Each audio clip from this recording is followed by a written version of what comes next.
they fight everywhere. The First World War is called a global war because even though the bulk of the action is in the centre of Europe, its fronts are everywhere. The Italian front. The Balkan front. There is Mesopotamia. Ottoman Empire Salonika. the southern Mediterranean front. West Africa. East Africa. Dardanelles, the Gallipoli front. Southwest Africa. Anatolian front. And then there is the Eastern Front. It was clear from early on that Germany and Austria would have to fight a two-front war, if not a three-front war, against France in the west and Russia in the east, and later on against Italy in the south. The Western Front was where the war was won and lost. The Eastern Front is much longer, roughly twice as long.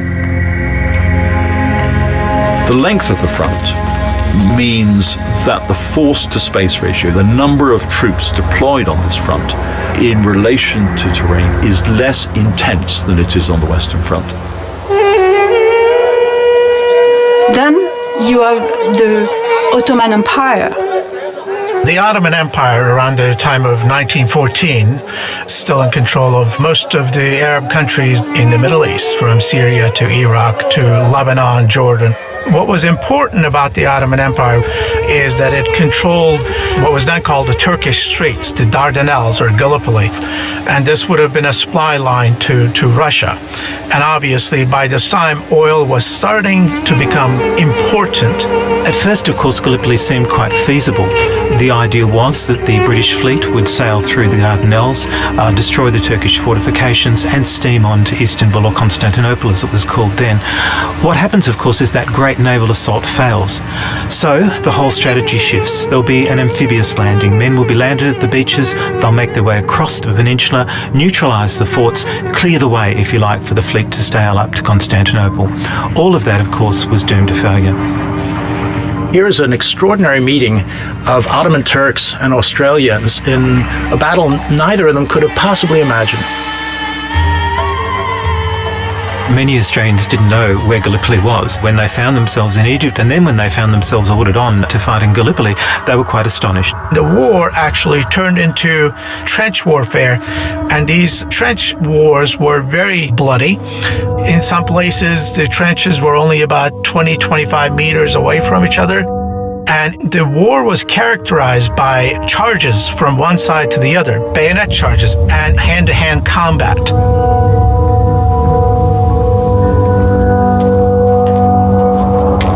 When Italy enters war, there is the Alp front. Italy basically sold its services to the higher bidder, and the higher bidder were the Allies. The Alp front is a terrible front because it is in the middle of the biggest mountains in Europe. This is terrible terrain, absolutely terrible mountainous alpine terrain. You are stuck for months in the snow in these trenches in exceptionally hard physical conditions. And vertical war is just dreadful.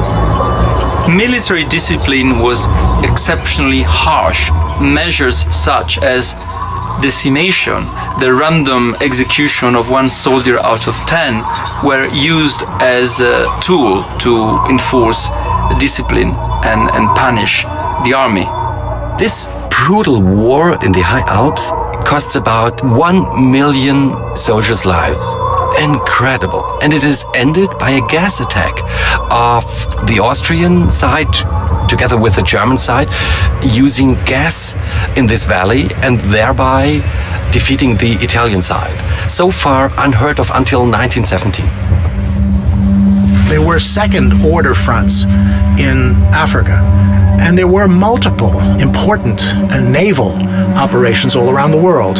If you had a map of the U-boat campaigns, you'd see small dots for ships sunk all over the Mediterranean and all over the North Atlantic.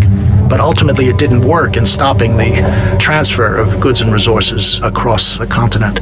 And then you have all the other fronts, all the territories in Europe which are occupied.